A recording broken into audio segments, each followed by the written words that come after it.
सनातन धर्म में शिव प्रतिमा का सबसे बड़ा महत्व क्यों दर्शाया जाता है? क्योंकि शिव प्रतिमा द्वारा जो है इसे निराकार ज्योति भी कहते हैं। इस शिव प्रतिमा की रचना जो एक बार देवताओं ने मिलकर ब्रह्माष्टमी में समस्त देवताओं ने मिलकर शिव की आराधना की और परमात्मा से कहा, हे प्रभु मुझे कोई अपना प्रतिबिंब दे दो। तो सर्वप्रथम प्रतिबिंब जो है शंकर जी के पास प्राप्त हुआ था।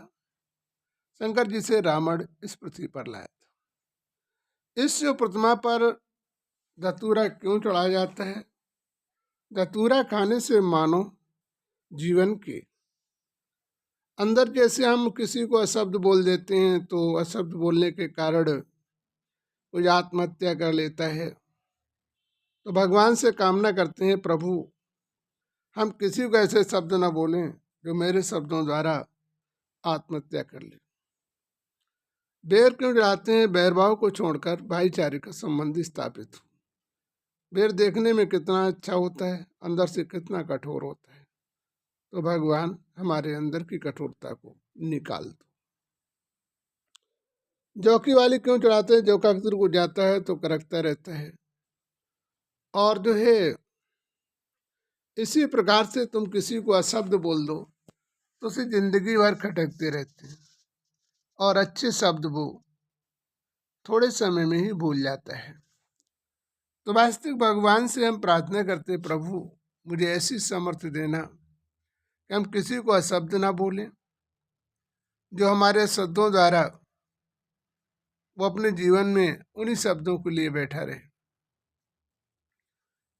इसी प्रकार से हम बेलपात चढ़ाते। बेल के पात में 3 पत्ते होते हैं, ब्रह्मा विष्णु महेश, और बिंदु को संकेत करते हैं परमात्मा शिव का चिन्ह होता है। हे कर्ता करण करावनहार, मैं तुम्हारे दरवाजे पर आऊं तो कभी सजाएं ना खानी पड़े, इसलिए हम बेलपात चढ़ाते हैं।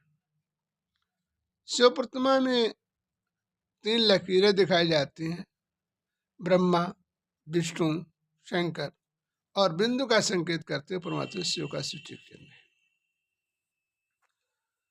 तो वास्तविक हमें अपने जीवन में इस चीज का ध्यान देना चाहिए। परमात्मा इस संसार का रचयिता है, जिसने सूर्य चंद्रमा सितारे पृथ्वी को रचा। जब भी कोई निराकार ज्योति को हम स्थापित करते हैं तो ये शिव प्रतिमा या शिवलिंग कहते हैं संस्कृत की भाषा में।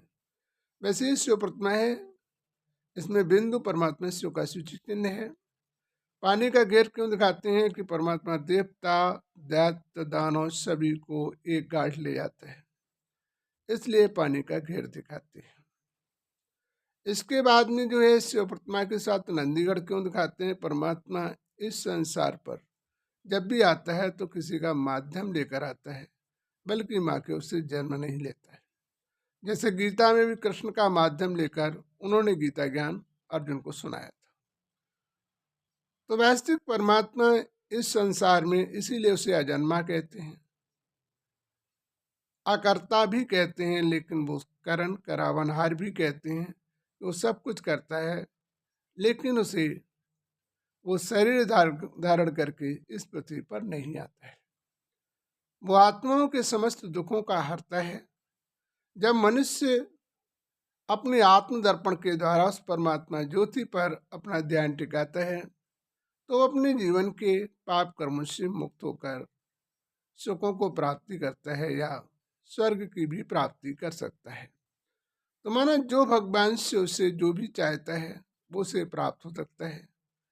उसके लिए अपने मन की शुद्धिकरण रखना, अपने खान पीन पर सुधार रखना, और फिर इस ज्योति के ध्यान में आप लीन होंगे तो जो आपकी चाहना होगी भगवान आपकी चाहनाएं पूर्ण करेगा, सच्चे मन से जो आप याद करेंगे। हर इंसान स्वयं ही याद करके अपने जीवन का परिवर्तन कर सकता है, किसी और के कहने से नहीं कर सकता है।